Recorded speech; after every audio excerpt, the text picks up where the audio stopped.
그리스도의 이름으로 기도드립니다. 아멘.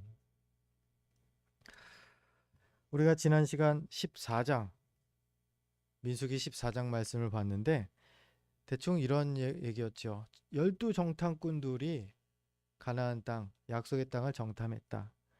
그리고 보고를 했는데 부정적이었다. 10명이.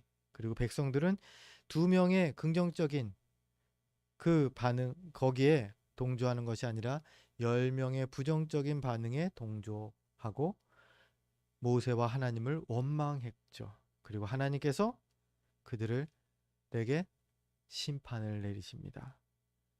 40년 광야 생활을 하게 될 것이고 너희 20살 이상의 자들은 거기 가나안 땅에 들어가지 못할 거다. 자, 그리고 나서 오늘 15장입니다. 갑자기 내용이 확 바뀝니다. 뭐죠? 제사 얘기를 계속하기 시작합니다. 이거는요, 15장이 오늘 본문이 21장까지 읽었는데 이후로 우리가 계속 살펴볼 내용들이 어떤 내용이냐? 신앙의 기본에 대한 내용을 민수기 15장이 갑자기 언급합니다. 그럼 16장은요, 또 광야 생활로 돌아가요. 딱 15장만 이상하게 14장과 16장의 이 연결을 탁 끊는 듯한 그러한 그 구조로 이게 삽입되어 있다라는 거죠. 어떤 내용이라고요? 신앙의 기본. 지금으로 우리가 정리를 해보면 예배, 신앙의 기본 가운데 예배를 얘기하고요. 회개, 또한 주일 성수, 그리고 하나님의 말씀, 이 네 가지를 이 민수기 15장에서 성경이 하나님께서 우리에게 말씀하고 계시다라는 겁니다.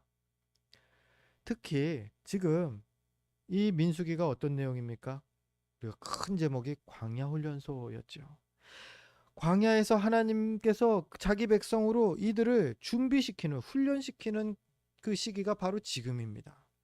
그리고 공교롭게 이것을 감안하면요, 이 15장 말씀은 아주 중요한 말씀입니다. 이스라엘 백성들에게 기본을 가르쳐 주는 말씀이죠.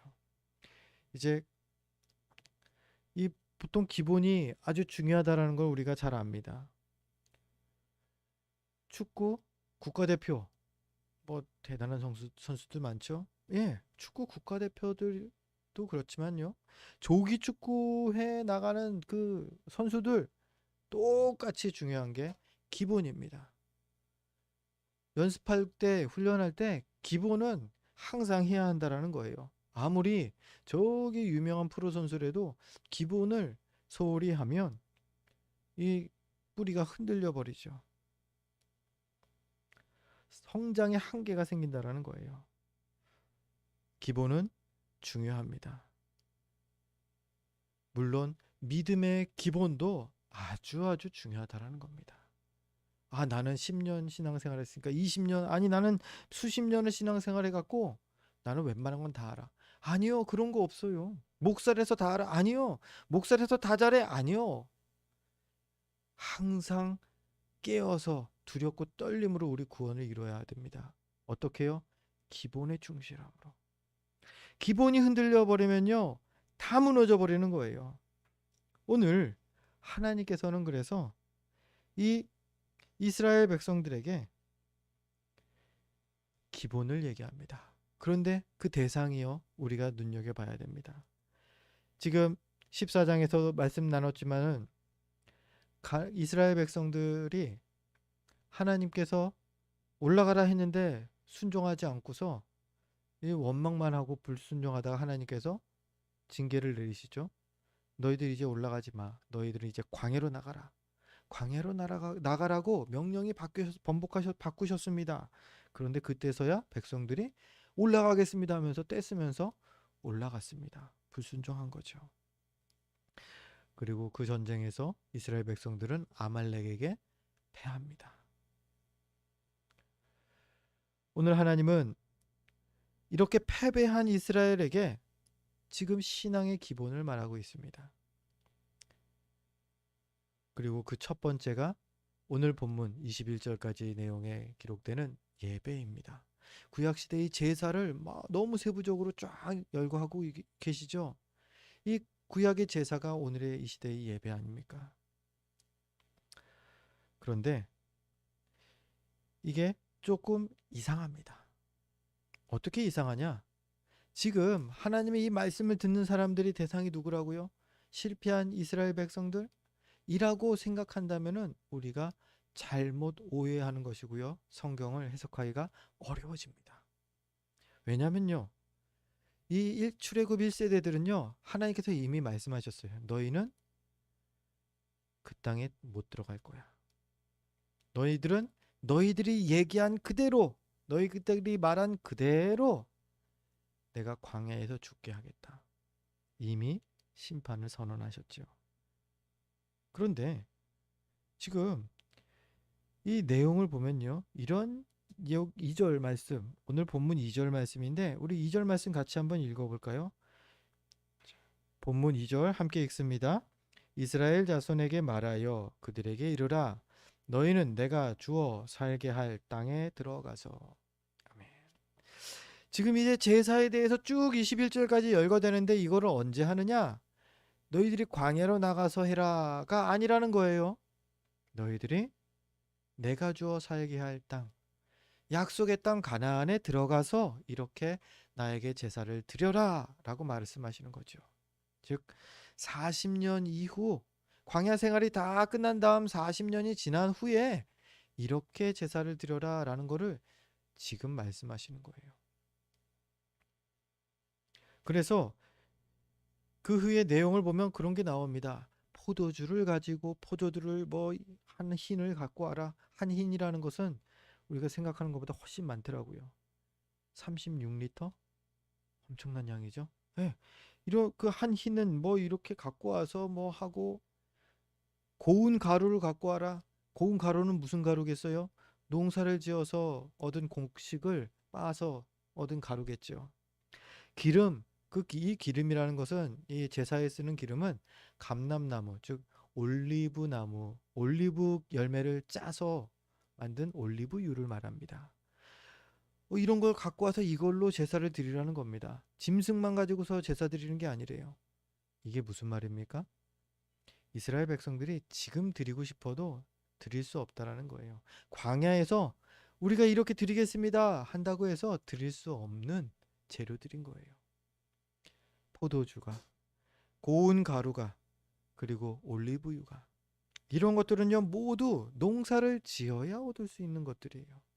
즉, 오늘 말씀을 통해서 하나님께서 하시는 그 말씀을 지금 주고 계신 대상은요, 1세대가 아니라 2세대였다라는 겁니다. 20살 이하 가나안 땅으로 이제 들어가게 돼 하나님의 약속을 받은 자들, 그들에게 지금 벌써부터 말씀을 하시는 거예요. 아니, 들어가려면은 그 사람들이 들어가려면, 아니, 잘하려면 10년, 20년, 아니 3, 40년이 지나야 되는데 뭐 굳이 이렇게 빨리 말씀을 하신다는 거예요. 아직 한참 후에나 하게 될 일을 하나님께서 지금 말씀하신다라는 겁니다. 왜냐면요, 이게 기본이니까. 제사가, 예배가 신앙의 기본이기 때문에 하나님께서 이제 다음 세대를 이렇게 시선을 돌리자마자 그들에게 그 기본을 말씀하시는 겁니다. 아는 사람도 있겠죠, 물론. 그런데 모르는 이들에게 분명하게 명시를 하는 거예요. 참 신앙생활 오래 하신 분들이 교회를 옮길 때에 상당히 힘들어하는 부분이 이런 겁니다. 새가족 교육. 당신은 구원받았습니까? 뭐 이런 교육, 뭐 사주과정이나 교회 가는 곳마다 항상 이거를 받아야지 교회에 등록할 수 있습니다. 이렇게 얘기를 많이들 하죠. 그게 상당히 힘들어서 많은 분들이 뭐 보통 그 남성분들 가운데 많이 그러셔요. 신앙생활 오래 해서 안수 집사님이고 장로님인데 나 이거 가는 곳마다 했다고 몇십 년 동안 신앙생활했고 말씀을 몇십 독 했다라고 하면서 막 성을 내면서 그것 때문에 교회를 등록 안 하고 그냥 떠나시는 경우도 생각보다 많더라고요. 그런데요, 여러분, 그게 다 알 수 있는 겁니다. 수십 년 똑같이 들어왔던 내용일 겁니다. 그런데도 또 들으셔도 됩니다. 왜요? 신앙의 기본이기 때문에. 그 관점에서 접근을 한다면요. 아니, 내가 아는 성경 그렇다고 해서 이거 안 들어도 되는 말씀이 하나도 없는 겁니다. 오늘 이스라엘 백성들에게 하나님께서 그들이 이미 알 수도 있는 이 예배, 이 제사에 대해서, 제사 그 방식에 대해서 지금 가르치고 계신 겁니다. 여러분, 예배가 뭡니까? 이 신앙의 기본이라고 말씀하는 우리 첫 번째로 보는 이 예배가 뭡니까? 예배를 이렇게 정의를 보통 합니다. 구원의 하나님만을 경배하고 높여드리는 모든 행위, 그게 예배죠. 찬양이 예배가 될 수 있습니다. 우리 찬양 예배라는 표현도 있는데요. 옛날 그 보수적인 어르신들은 어르신 목사님들은 이건 예배가 아니다. 예배에는 여기 있어야 되고 저기 있어야 된다. 그것도 맞는 말씀인데요. 하나님을 높여드리는 모든 행위가 다 예배가 될 수 있다라는 겁니다. 그래서 이렇게 우리가 모여서 드리는 이 예배가 또한 예배이고요. 우리가 또한 흩어져서 각자의 삶에서 하나님을 생각하며 하나님께 영광 돌리는 삶을 산다. 그러면 그 삶 또한 삶의 예배가 되는 것이죠. 하나님을 높여드리는 모든 행위, 이게 예배입니다. 그리고 이 예배를 하나님께서 지금 이스라엘 백성들에게 가르치시는 거죠. 그러면 좀 1세대는 억울할 것 같아요. 왜 우리에게는 이런 기회를 안 주십니까? 우리에게도 하나님을 높여드릴, 예배드릴 그런 기회를 주셔야죠. 네, 여러분, 성경을 잘 보면요. 이미 하나님께서는 1세대에게 예배를 명령하셨습니다. 예배 드리는 것을 온전히 드릴 것을 명령하셨고요. 이미 가르치셨습니다. 그것을 이스라엘 백성들이 불순종한 거죠. 우리가 민수기에서도 보지 않았습니까? 하나님께서 유월절 절기를 지켜라. 유월절 절기에는 와서 제사장이 이렇게 저렇게 하면서 예배를 드려라. 이스라엘 온 백성들을 함께 모여서 그날을 기념해라. 이게 예배를 명령하신 거죠. 그뿐이 아닙니다. 삶의 예배를 하나님께서는 또한 그들에게 이미 말씀하셨습니다. 이스라엘이 광야에서 생활할 때에, 천막을 치고서 생활할 때에 진영을 배치할 때 함에 있어서 중앙에는 항상 성막을 위치시켜라 말씀하죠. 성막이 무엇입니까? 오직 하나님께 예배를 드리기 위해서, 제사를 드리기 위해서 설계된 곳이 바로 이 성막이죠. 이스라엘 삶의 중심에 성막이, 예배가, 제사가 있도록 하나님께서 이미 이스라엘 1세대에게 명령하셨던 것이죠. 그럼에도 불구하고 민수기 출애굽 1세대들은 불순종으로 이 예배에 실패한 것이고요. 그래서 장차 약속의 땅에서 드릴 새로운 예배에 참여하지 못하게 된 것입니다. 그리고 하나님의 시선은 자연스럽게 다음 세대에게 향하게 된 것이고요. 그리고 처음부터 다시 또 신앙의 기본을 말씀하시는 거예요. 예배는 이렇게 내게 드려라. 이 세대에게 하나님께서 명령하십니다. 40년 광야 생활을 시작하기도 전에 말이죠. 온전한 예배가 무엇인지를 그들에게 이미 먼저 말씀하고 계신 겁니다. 하나님의 시선이 불순종으로 버림받은 1세대에서 떠나서 출애굽 2세대들을 향하고 있었다라는 증거인 것이죠. 그리고 그들에게 하나님은 신앙의 기본부터 다시 하나하나 가르치십니다. 특별히 오늘 하나님께서는 온전한 예배에 대해서 말씀하십니다. 여러분, 온전한 예배가 무엇입니까? 여러 가지로 성경은 이 예배에 대해서 많은 표현으로 많은 것들을 설명하고 있습니다. 오늘 우리는 오늘 본문을 통해서 이 온전한 예배가 어떤 예배인지를 우리가 세 가지로 정리해 보려고 합니다. 아니, 온전한 예배를 이렇게 본문은 설명합니다. 향기로운 예배다. 주님께 향기로운, 주님께서 맡으시기에 향기가, 좋은 향기가 나는 예배, 그것이 참된 예배요 온전한 예배다. 오늘 성경은 그러한 그 말씀으로 우리 예배를 설명하고 있습니다. 향기로운 예배? 그럼 향기로운 예배가 무엇일까요? 첫째로 향기로운 예배는요, 향기로운 예물이 있는 예배가 향기로운 예배입니다. 본문 3절부터 12절에 쭉 기록되고 있는 말씀이 이 향기로운 예물에 대한 말씀이죠. 성경을 보시면요, 3절 제일 마지막 부분에 향기롭게 드릴 때에, 7절 보면요, 또 제일 마지막 부분에 향기롭게 할 것이요, 10절입니다. 뒷부분에 보면은 향기로운 화제를 삼을지니라.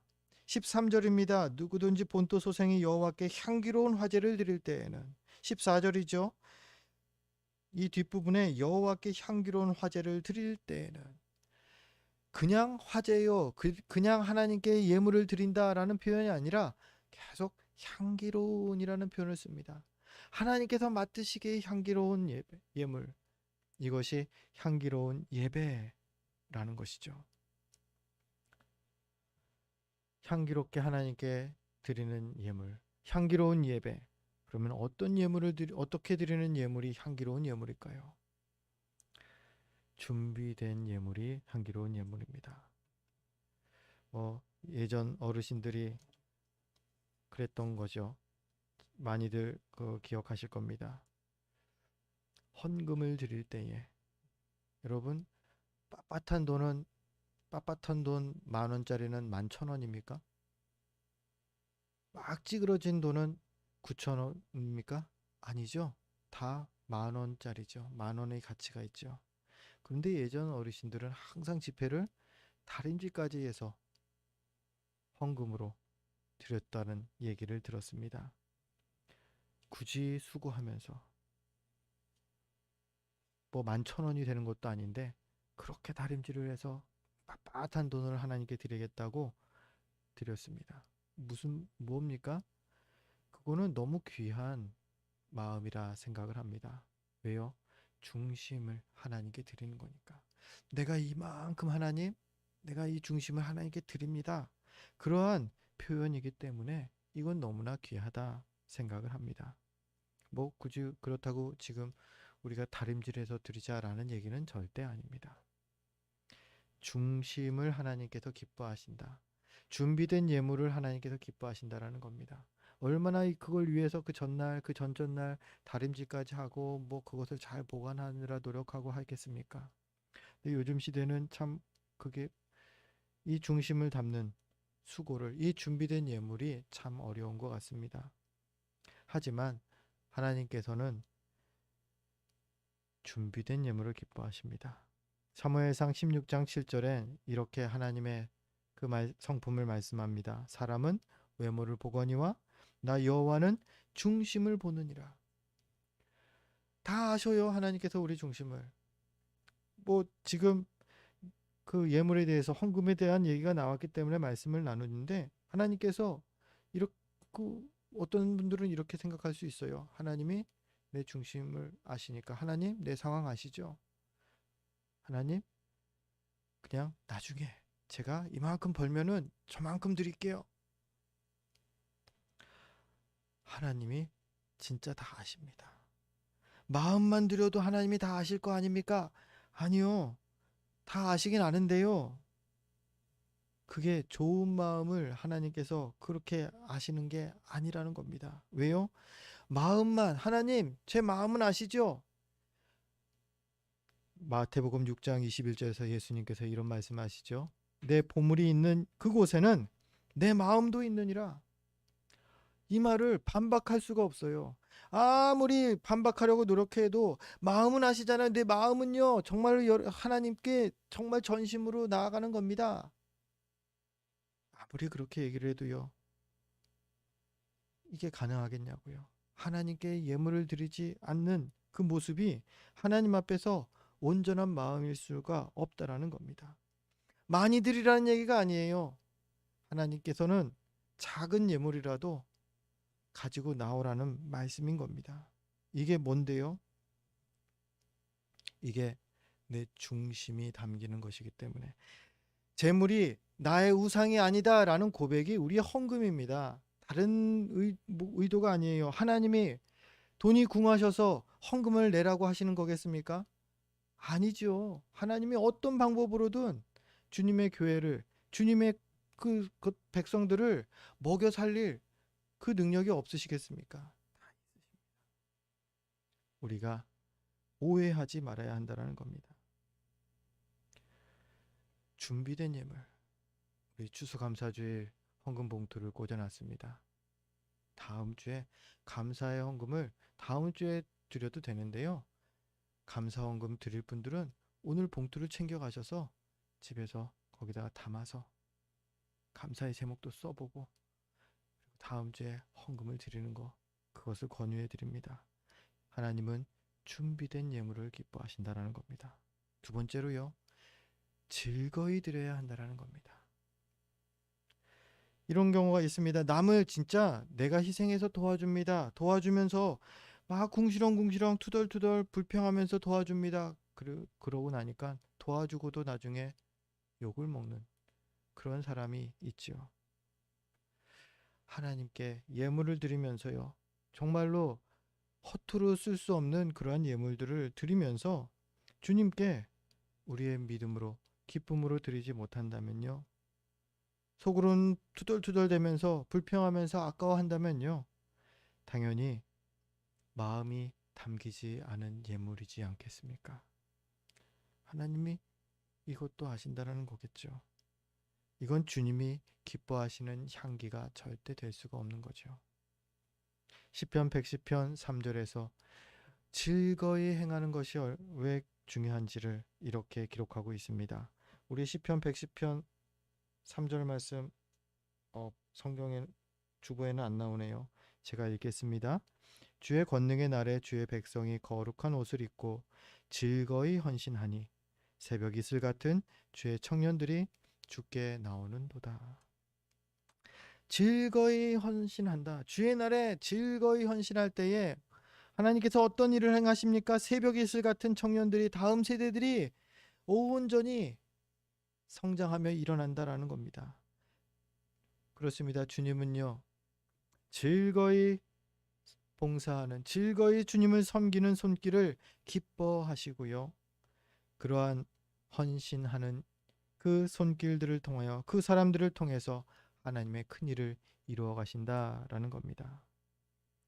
물론 쉽지 않습니다. 이 세상에서 재물이 할 수 있는, 돈으로 할 수 있는 게 너무나 많죠. 삶의 질이 막 올라가게도 할 수 있습니다.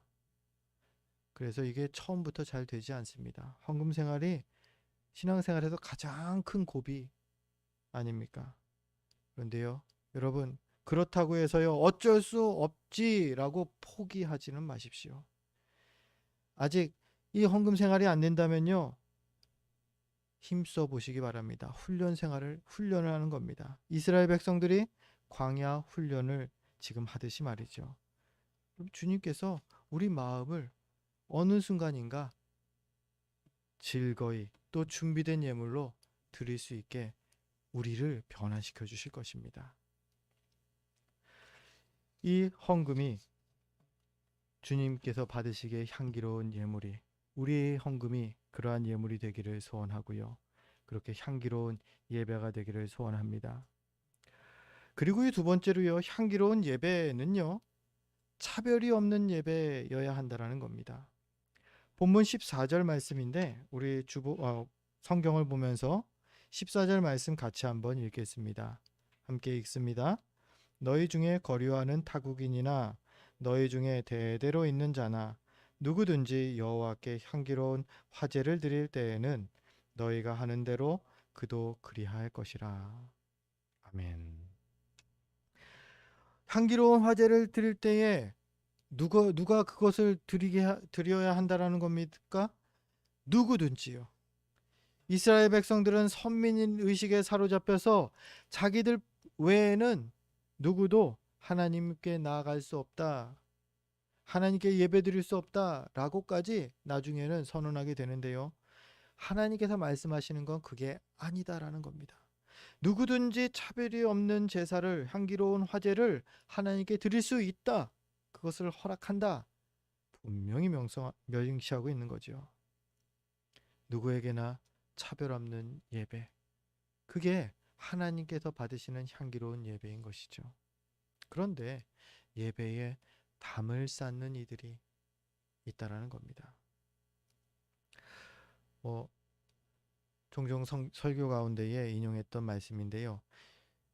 이런 그 웃을 수 없는 그 웃긴 얘기가 그 예화로 많이들 예전부터 사용했습니다.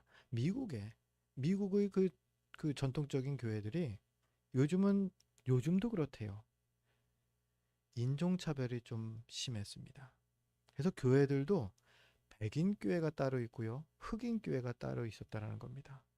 뭐 요즘은 많이 누그러졌다고는 하지만 100여 년 전까지만 해도요, 이거는 아주 엄격했어요. 그래서 흑인들이 백인 교회로 가면은 쫓겨납니다. 한 크리스마스 때 한 흑인이 백인 교회로, 나도 여기 교회 가보고 싶어 해갖고 들어가려고 했다가 그 앞에서 쫓겨납니다. 그리고 쫓겨나서 허탈한 마음에 교회 입구에 앉아 있는데 누가 같이 앉는 겁니다. 그리고서 얘기합니다. 너무 슬퍼하지 말게, 나도 못 들어가고 있다 라고요. 누구요? 예, 예수님이 백인이 아니시라는 얘기 아시죠? 중동 지역에 살았는데 백인일 리가 없겠죠. 여러분, 이게 그냥 뭐 예화로 이런 일이 진짜 있었는지까지는 모르겠습니다. 그렇지만요, 분명한 것은 이건 우리에게 아주 중요한 교훈을 주고 있다는 겁니다. 예배에 담을 만들어서는 안 된다는 겁니다. 내 선입견으로, 내 기준으로 요만큼은 돼야지 우리 교회 올 수 있어. 그거 자체가요, 예수님을 거부하는 모습이 될 수 있다는 거예요. 차별 없이 누구나 올 수 있는 것. 그곳이 교회가 되어야 되고요. 우리 세움교회가 되기를 소망합니다. 누구에게나 열린 교회, 누구에게나 열린 예배를 드릴 수 있는 교회, 우리가 함께 만들어 가야 됩니다. 내가 담을 쌓기 시작하면요, 모두가, 아니 교회 자체가 그러한 담으로 이게 막 가려지는 거예요. 예배엔 차별이 없어야 합니다. 세 번째로요, 향기로운 예배. 이것은요, 처음 것을 먼저 드리는 예배여야 한다라는 겁니다. 20절 말씀입니다. 우리 본문 20절 함께 읽겠습니다. 너희의 처음 익은 곡식 가루 떡을 거제로 타작마당에 거제같이 들어드리라. 아멘. 우선순위를 얘기하는 거죠. 우선순위. 무슨 일에 있어서 제일 우선에 하나님을 두라는 겁니다. 그것이 우리의 예배인 것이죠. 향기로운 예배인 것이죠. 하나님이 2등인 그 생활, 2등인 예배, 아니요, 그거는 하나님께서 기뻐하는 예배가 향기로운 예배가 될 수 없다라는 겁니다. 무슨 일이든지. 심지어 이런 권사님도 봤습니다. 차를 구입했습니다. 여자 교회로 부랴부랴 그걸 갖고 와서 담임 목사님을 찾습니다. 그리고 목사님, 저 차를 이거 구입했습니다. 기도해 주세요. 여러분, 목사 입장에서 기도를 해야 될까요? 말아야 될까요? 합니다. 그리고 많이 축복해달라고, 이 차를 안전하게 인도해달라고 기도합니다. 이게 이게 성경적이다, 신앙적이다라는 얘기가 아니라요, 그 마음이, 그 중심이 하나님의 우선인 거예요. 하나님께서 제일 우선이 되는 모습. 이것이 하나님 앞에는 향기로운 마음이요 향기로운 예배가 된다라는 겁니다. 하나님 앞에 드려지는 참된 예배, 향기로운 예배입니다. 어떤 게 향기로운 예배입니까? 향기로운 예물을 드리는 게 향기로운 예배고요. 차별이 없는 예배가 향기로운 예배고요. 그리고 처음을, 나의 우선순위를 하나님께 드리는 예배가 향기로운 예배입니다. 지금 다른 것, 집에 꿀당지가 하나 남았는데, 어제 받은 빼빼로 오늘 뭘 골라 먹을까? 이게 우선순위가 되면 안 되고요. 그것이 아닌 지금 하나님만 집중하는. 그럴 때 우리의 예배가 향기로운 예배가 된다라는 겁니다. 말씀을 정리합니다. 사랑하는 성도 여러분, 우리는요, 예배를 위해서 구원받은 겁니다. 예배를 통해서 우리가 하나님께 나아가는 것이고요. 또 예배를 통해서 하나님께서 내게 베푸시는 풍성한 은혜를 경험하게 되는 것입니다. 그만큼 하나님께 예배로 나아가는 것은요, 우리 신앙에, 내 믿음에 있어서 가장 기본 중에 기본이라는 겁니다. 그래서 이 중요한 예배가 잘못 드려지면요, 우리 믿음이 자라가지 못하고 아예 엉뚱한 신앙으로 심지어 빠져버리기까지 한다는 거죠. 바라기는 기본이 무너지면요, 다 무너진다는 사실을 기억하시기 바랍니다. 우리 각자의 자신의 예배 생활을 그러니 계속 점검하시기 바랍니다. 내가 하나님을 높여드리는 예배를 잘 드리고 있나? 주일 예배, 주중 예배, 혹은 내 주중의 삶 가운데서의 삶의 예배, 모두가 하나님께 높여드리는 그런 삶이 되고 있나? 점검하시기 바랍니다. 그래서 내가 드리는 모든 예배가 주님께서 기뻐하시는 향기로운 예배가 되기를 항상 사모하시기 바랍니다. 바라기는 그렇게 특별한 튼튼한 신앙의 기본을 가지시고 풍성한 믿음의 열매를 맺어가는 저와 여러분 되시기를 주의 이름으로 축원드립니다.